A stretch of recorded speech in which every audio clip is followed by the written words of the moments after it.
JavaScript एक कमाल की भाषा है ना? वेब तो इसी पर चलता है। जब भी कोई नया प्रोजेक्ट शुरू होता है तो सब कुछ कितना तेज और आसान लगता है। कुछ ही दिनों में एक काम करता हुआ प्रोटोटाइप तैयार। लेकिन फिर प्रोजेक्ट बड़ा होने लगता है। एक की जगह 10 डेवलपर आ जाते हैं, फिर 50। और यहीं से मुश्किलें शुरू होती हैं। जो कोड पहले बहुत सीधा साधा लगता था, अब वो एक उलझे हुए जाल जैसा बन जाता है। कोई एक डेवलपर एक फंक्शन बदलता है और एप्लीकेशन का कोई दूसरा बिल्कुल ही अलग हिस्सा टूट जाता है। एक छोटी सी टाइपो वाली गलती और उसे ढूंढने में पूरा दिन लग जाता है। स्पीड धीमी पड़ जाती है और मतलब फ्रस्ट्रेशन बढ़ने लगती है। बिल्कुल यही होता है। और इसी चुनौती का जो समाधान है वो हमें रॉयल रिसर्च के एक लेख mastering scalable development with TypeScript deep dive में मिलता है। आज हम इसी की गहराइयों में उतरेंगे और समझेंगे कि ये टाइपस्क्रिप्ट नाम का टूल इस पूरी गड़बड़ी को कैसे काबू में करता है। ये सिर्फ एक नई भाषा सीखने के बारे में नहीं है, यह बड़े प्रोजेक्ट्स को बनाने और संभालने के तरीके को बदलने के बारे में है। बिल्कुल। हम इसके मूल सिद्धांतों से लेकर कुछ एडवांस फीचर्स तक सब कुछ देखेंगे, लेकिन एक कहानी की तरह, एक बढ़ते हुए प्रोजेक्ट की कहानी, और कैसे टाइपस्क्रिप्ट हर कदम पर उसे बिखरने से बचाता है। तो चलिए कहानी की शुरुआत से शुरू करते हैं। सबसे आम और सबसे परेशान करने वाली गलती। मैंने कई बार देखा है कि किसी फंक्शन से मुझे एक नंबर की उम्मीद होती है, लेकिन गलती से वहां एक स्ट्रिंग आ जाती है। जैसे 5 की जगह 5, लेकिन कोट्स में। और फिर पूरी कैलकुलेशन बिगड़ जाती है। जावास्क्रिप्ट तो चुप रहता है जब तक बहुत देर ना हो जाए। हाँ, ये जावास्क्रिप्ट के डायनामिक टाइपिंग का एक क्लासिक केस है। वो रन टाइम पर, मतलब जब कोड चल रहा होता है, तब फैसला करता है कि किसी वेरिएबल का टाइप क्या है। टाइपस्क्रिप्ट इस पूरी सोच को ही पलट देता है। ये स्टैटिक टाइपिंग का इस्तेमाल करता है, जिसका मतलब है कि आप कोड लिखते समय ही तय कर देते हैं कि वेरिएबल का टाइप क्या होगा। अच्छा, तो इसका मतलब है कि मैं पहले ही बता दूंगी कि देखो ये वेरिएबल सिर्फ और सिर्फ एक नंबर ही हो सकता है। बिल्कुल। और ये कोई बड़ी घोषणा नहीं है, बस एक छोटा सा सिंटैक्स है। जैसे मान लीजिए हमें किसी की उम्र स्टोर करनी है, तो हम लिखेंगे let age number is equal to 30। वो जो डॉट नंबर है, वो टाइपस्क्रिप्ट को बता रहा है कि एज में हमेशा एक संख्या ही रहेगी। अब अगर कोई गलती से इसमें एज इज इक्वल टू 30 लिखने की कोशिश करता है, तो उसे कोड चलाने की भी जरूरत नहीं है। उसका कोड एडिटर उसी समय एक लाल लाइन दिखाकर उसे चेतावनी दे देगा। अरे वाह! तो मतलब बग्स पैदा होने से पहले ही खत्म हो जाते हैं। ये तो अनगिनत घंटे बचा सकता है। लेकिन क्या इसका मतलब ये है कि मुझे हर एक वेरिएबल के लिए टाइप लिखना होगा? ये तो बहुत ज्यादा काम लगता है। ये एक बहुत अच्छा सवाल है, और इसका जवाब है नहीं। टाइपस्क्रिप्ट में एक बहुत ही स्मार्ट फीचर है जिसे टाइप इन्फ्रेंस कहते हैं। अगर आप लिखती हैं let total is equal to 100, तो टाइपस्क्रिप्ट अपने आप समझ जाता है कि 100 एक संख्या है, इसलिए टोटल वेरिएबल का टाइप नंबर ही होगा। आपको उसे बताने की जरूरत नहीं है। ये डेवलपर को अतिरिक्त काम से बचाता है, लेकिन साथ ही टाइप की सुरक्षा भी बनाए रखता है।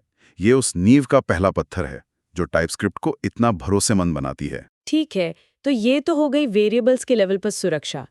ये छोटी मोटी टाइपिंग की गलतियों को पकड़ लेगा। लेकिन आजकल के एप्लीकेशंस में डेटा सिर्फ नंबर्स और स्ट्रिंग्स तक तो होता नहीं है। हम बड़े बड़े ऑब्जेक्ट्स के साथ काम करते हैं, जैसे एक यूज़र ऑब्जेक्ट जिसमें नाम, ईमेल, आईडी और भी न जाने क्या क्या होता है। जब 50 लोगों की टीम एक यूज़र ऑब्जेक्ट पर काम कर रही हो, तो ये कैसे सुनिश्चित करें कि सब एक ही नियम का पालन कर रहे हैं? आपने बिल्कुल सही नब्ज पकड़ी है। ये अगला लेवल है जहां चीजें अक्सर टूटती हैं। एक डेवलपर यूजर डॉट ईमेल इस्तेमाल कर रहा है, दूसरा सोचता है कि इसका नाम यूजर डॉट ईमेल एड्रेस होना चाहिए। जावास्क्रिप्ट में ये एक और साइलेंट एरर है जो रन टाइम में कहीं जाकर फटेगा। इसी समस्या को हल करने के लिए टाइपस्क्रिप्ट में इंटरफेसेस होते हैं। इंटरफेसेस, ये सुनने में थोड़ा तकनीकी लगता है। क्या ये एक तरह का कोई नियम है? आप इसे एक ब्लूप्रिंट या एक कॉन्ट्रैक्ट समझ सकते हैं। आप एक इंटरफेस बनाकर ये तय कर देते हैं कि एक खास तरह का ऑब्जेक्ट कैसा दिखना चाहिए। जैसे रिसर्च पेपर में एक पर्सन इंटरफेस का जिक्र है, उसे हम ऐसे लिख सकते हैं इंटरफेस पर्सन, और फिर उसके अंदर प्रॉपर्टीज जैसे फर्स्ट नेम जो एक स्ट्रिंग होगा, लास्ट नेम भी एक स्ट्रिंग होगा। ये कॉन्ट्रैक्ट कहता है कि कोई भी ऑब्जेक्ट जिसे हम पर्सन कहेंगे, उसमें ये दोनों चीजें जरूर होनी चाहिए। मैंने देखा कि उदाहरण में एज के आगे एक प्रश्न चिन्ह भी था। उसका क्या मतलब है? हाँ, उसका मतलब है कि एज प्रॉपर्टी वैकल्पिक है, ऑप्शनल। वो हो भी सकती है और नहीं भी, लेकिन अगर होगी तो उसे एक नंबर ही होना पड़ेगा। अब अगर कोई डेवलपर एक पर्सन ऑब्जेक्ट बनाता है और उसमें फर्स्ट नेम डालना भूल जाता है या लास्ट नेम की जगह नंबर डाल देता है, तो टाइपस्क्रिप्ट उसे तुरंत उसी समय एक एरर दिखा देगा। ये पूरी टीम के लिए एक सिंगल सोर्स ऑफ ट्रूथ बन जाता है। डेटा के स्ट्रक्चर को लेकर कोई कंफ्यूजन नहीं रहता। ये तो बहुत शक्तिशाली है। ये सिर्फ गलतियों को ही नहीं रोक रहा, बल्कि ये कोड को सेल्फ डॉक्यूमेंटिंग भी बना रहा है। कोई भी नया डेवलपर इंटरफेस को देखकर ही समझ सकता है कि डेटा का स्ट्रक्चर क्या होना चाहिए। बिल्कुल, और ये और भी आगे जाता है। आप इंटरफेस को एक्सटेंड भी कर सकते हैं। मान लीजिए आपको एक एम्प्लॉय बनाना है। हर एम्प्लॉय एक पर्सन तो होता ही है, हाँ, सही बात है। तो आप एक नया एम्प्लॉय इंटरफेस बना सकते हैं जो पर्सन की सारी प्रॉपर्टीज को इनहेरिट करे और उसमें एक नई प्रॉपर्टी जैसे एम्प्लॉय आईडी डॉट नंबर जोड़ दें। इससे कोड का दोबारा इस्तेमाल होता है और संरचना बनी रहती है। ये बड़े एप्लीकेशंस में डेटा की एकरूपता के लिए रीढ़ की हड्डी की तरह है। ठीक है, तो हमने वेरिएबल्स को सुरक्षित किया, फिर ऑब्जेक्ट्स के स्ट्रक्चर को एक कॉन्ट्रैक्ट दे दिया। लेकिन एक और समस्या है जिससे मैं अक्सर जूझती हूँ, कोड का दोहराव। मान लीजिए मैंने एक फंक्शन लिखा है जो नंबर्स के एक एरे को सॉर्ट करता है, फिर मुझे स्ट्रिंग्स के एक एरे को सॉर्ट करने की जरूरत पड़ती है, तो मुझे लगभग वैसा ही एक और फंक्शन लिखना पड़ता है। ये बहुत एफिशिएंट नहीं लगता। इसका कोई बेहतर तरीका है? ये एक और आम समस्या है जिसका टाइपस्क्रिप्ट के पास एक बहुत ही शानदार समाधान है, जेनेरिक्स। जेनेरिक्स का मूल विचार ऐसे कंपोनेंट्स बनाना है जो किसी एक टाइप के बजाय कई तरह के टाइप्स के साथ काम कर सकें, और वो भी टाइप सुरक्षा खोए बिना। इसे थोड़ा और आसान शब्दों में समझा सकते हैं? जरूर। सोचिए आपके पास एक ऐसा बॉक्स बनाने का तरीका है जो किसी भी चीज के लिए एकदम फिट हो जाए। अगर आप उसमें एक किताब रखती हैं तो वो किताब के आकार का हो जाता है, गेंद रखती हैं तो गेंद के आकार का। जेनेरिक्स कोड के लिए यही काम करते हैं। स्रोत में आइडेंटिटी फंक्शन का एक क्लासिक उदाहरण है। ये एक ऐसा फंक्शन है जो भी आर्ग्यूमेंट लेता है उसे वैसे का वैसा ही लौटा देता है। जेनेरिक्स के साथ ये कुछ ऐसा दिखेगा। Function identity t arg dot t t, और फिर फंक्शन की बॉडी। एक मिनट, ये ठीक क्या है? ये थोड़ा अजीब लग रहा है। टी यहाँ एक प्लेस होल्डर है, एक टाइप वेरिएबल। ये कह रहा है ये फंक्शन किसी भी टाइप टी के साथ काम करेगा। जो भी टाइप टी का आर्ग्यूमेंट आर्ग इसमें आएगा, उसी टाइप टी की वैल्यू ये वापस करेगा।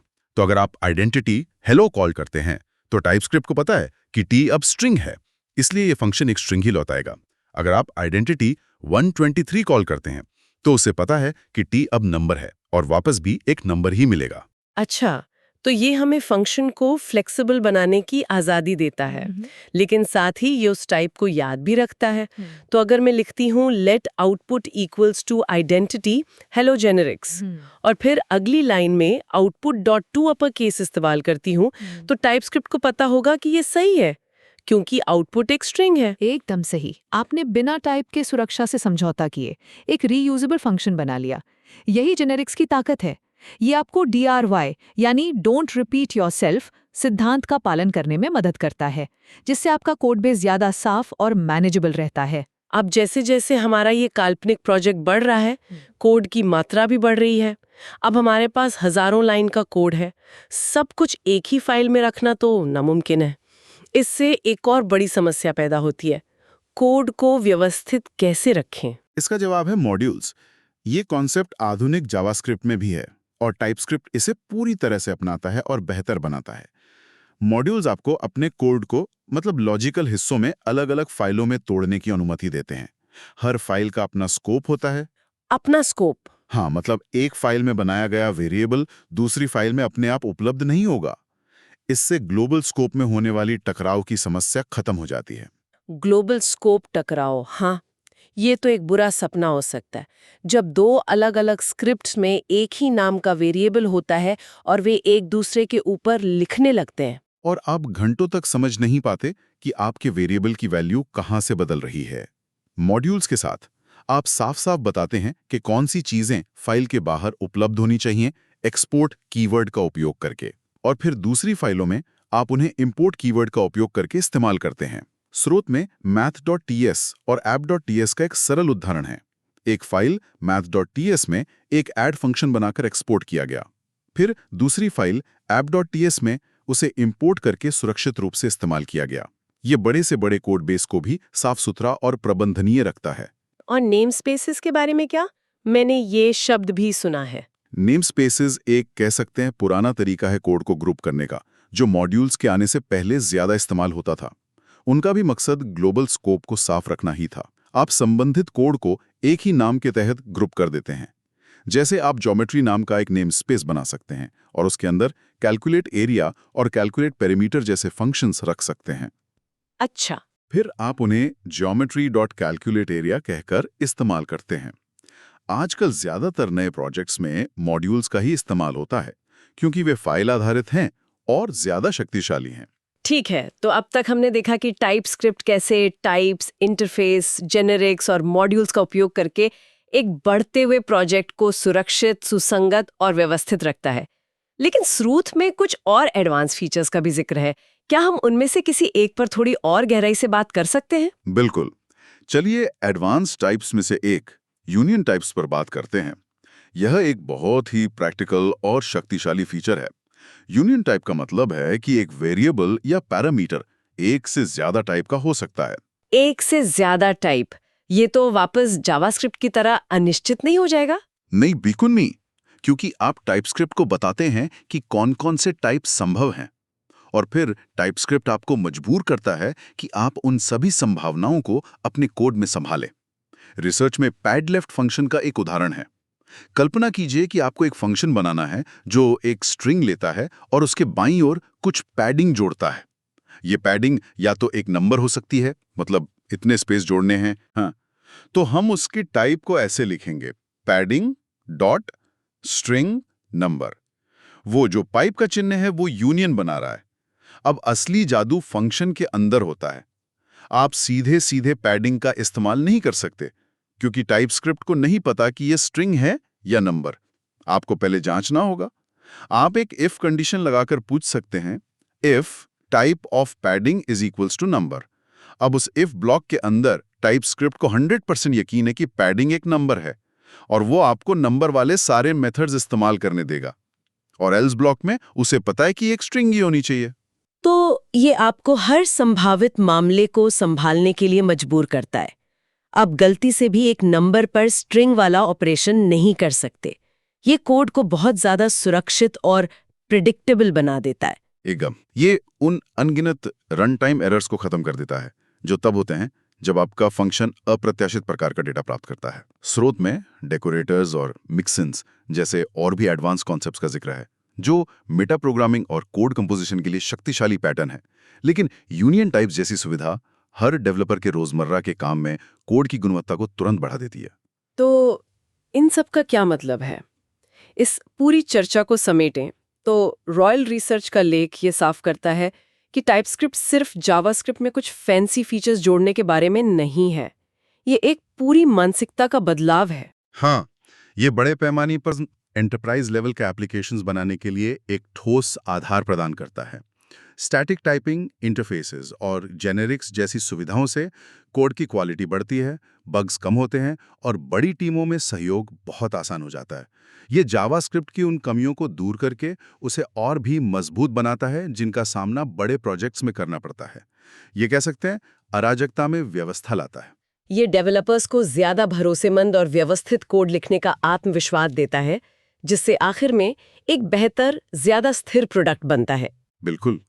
स्रोत इस बारे में बात करता है कि टाइपस्क्रिप्ट जावास्क्रिप्ट की कमियों को कैसे दूर करता है। इस पूरी चर्चा से एक सोचने वाली बात ये निकलती है, जैसे जैसे सॉफ्टवेयर और जटिल होता जा रहा है और एआई असिस्टेड कोडिंग टूल्स आम होते जा रहे हैं, क्या स्टैटिक टाइपिंग जैसी सुविधाएं एक अच्छी बात से बढ़कर एक अनिवार्य आवश्यकता बन जाएंगी? जब एक एआई आपके लिए कोड लिख रहा हो तो उस कोड की स्पष्टता और पूर्वानुमेयता सर्वोपरि हो जाती है, और टाइपस्क्रिप्ट ठीक यही प्रदान करता है। भविष्य शायद उतना डायनामिक ना हो जितना हमने सोचा था।